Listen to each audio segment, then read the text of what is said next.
feel like when people ask me what art means to me or how it shaped me, it's kind of like asking someone, how does speaking English or speaking Chinese make you who you are? Because ultimately, I think it's about communication. Language is quite linear. Like if you want to make sense, you kind of have to start somewhere and then keep going. Whereas art is very much like building a world. And then you invite people in and they kind of explore that way in their own time, in their own pace. DJI and I have been trying to work together for a long time now. We've been just waiting for the perfect project. I feel like with this project, it still has many anchoring points that I can, hook onto. First of all, it's the brand itself, that I'm familiar with it for many years and I'm a great admirer of. Second is that, it's about sound.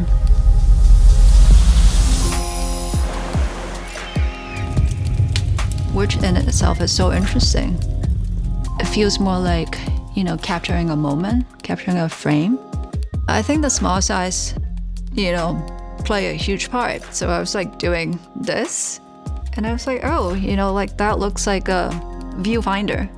And, maybe I'll do that with my work and see what I can, rediscover in something that I created.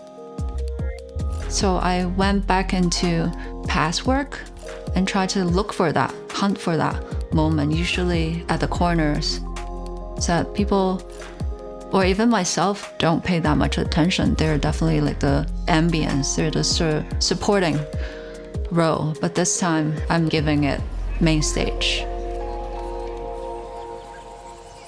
So it's not just like a tech equipment, but something that people actually want to show rather than hide, because for a long time, microphone is something that's kind of like off the camera, but can it be, flip on its top and be something that people actually want to showcase? So that was the idea of how this project came to be. Create something that's beautiful, almost like a walkable gallery, and the cases could be changed. So, different images would go with different mood, different color, different outfit, different topic that people are talking about. So the process really is threefold. The first part is the discovery. The second part is the recreation based on the creation. And then the third part is letting the pieces live their own life. I leave that up to the wearer, They are the one who's gonna give this even more life. So for me, this is already, the second life. So for them, they're gonna give them the third life to this piece.